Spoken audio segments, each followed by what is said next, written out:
अशोक खरात प्रकरण अत्यंत घृणास्पद असल्याची प्रतिक्रिया दीपक केसरकर यांनी दिलेली आहे। या प्रकरणात आपली राजकीय द्वेषातून बदनामी केली जात असल्याची टीकाही केसरकर यांनी शिवसेना उद्धव बाळासाहेब ठाकरे पक्षावर केली आहे। दीपक केसरकर यांनी पत्रकार परिषदेत हा गंभीर आरोप केलाय।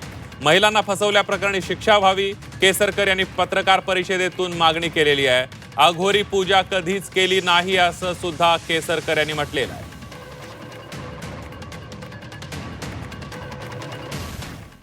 मी फक्त शिंदे साहेबांच्या बरोबर त्या मंदिरामध्ये गेलो होतो। याच्या व्यतिरिक्त एकाही आमदारांना मी मंदिरात नेलेलं नाही आणि जे फोटो प्रसिद्ध झाले त्यातला एकही फोटो माझ्या ऑफिसमधला नाही आहे।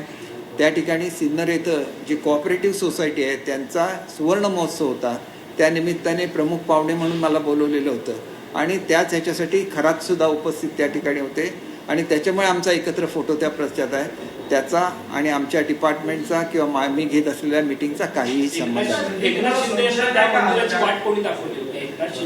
कोणी हे बघा, त्यांनी सुद्धा पूर्वी त्या मंदिराबद्दल ऐकलेलं होतं।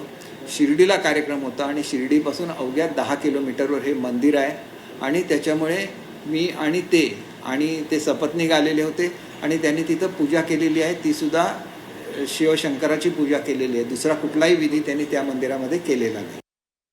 अगदी माझ्या मतदारसंघामध्ये 500 रुपये प्रत्येक महिलेला देऊन त्या ठिकाणी उबाटाच्या वतीने मोर्चे काढण्याचा प्रयत्न झाला।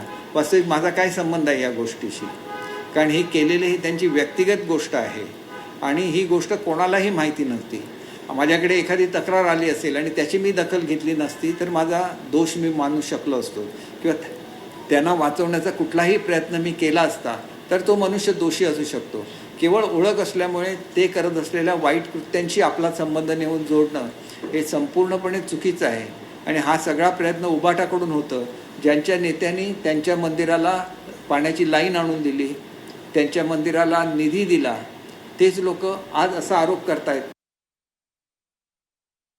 मी स्वतः जरी माझी ओळख झालेली असली तरी कुठल्याही तऱ्हेचा अघोरी विधीमध्ये मी भाग घेतलेला नाही। मंदिरामध्ये जी ब्राह्मण पूजा करत असतात, ज्याच्यामध्ये आपण बघितलं की शंकराच्या पिंडीवर दुधाचा अभिषेक केला जातो, पाण्याचा अभिषेक केला जातो, याच्या पलीकडे कुठल्याही पूजेमध्ये किंवा आपण जे म्हणता की अंधश्रद्धेमध्ये जे वेगवेगळ्या तऱ्हेचे विधी केले जातात, अशा कुठल्याही विधीमध्ये मी स्वतः भाग घेतलेला नाही। याच्यापैकी आलेल्या कुठल्याही माणसाने शंकराची पूजा म्हणजे शिवपूजा करण्याच्या व्यतिरिक्त काय केलं असेल असं मला स्वतःला वाटत नाही। परंतु एकंदरीत आता ज्या बातम्या येतात त्याच्यावरून त्यांनी आपलं ज्योतिषाचं जे ज्ञान आहे त्या ज्ञानाचा गैरवापर करून अनेक महिलांना फसवल्याचं आता निदर्शनाला आणत आहे आणि अत्यंत चुकीची बाब आहे आणि महिलांवर अन्याय करणारी बाब आहे। तर त्यांना कठोर जर शासन झालं तर निश्चितपणे एक चांगला मेसेज हा संपूर्ण महाराष्ट्राला जाऊ शकेल।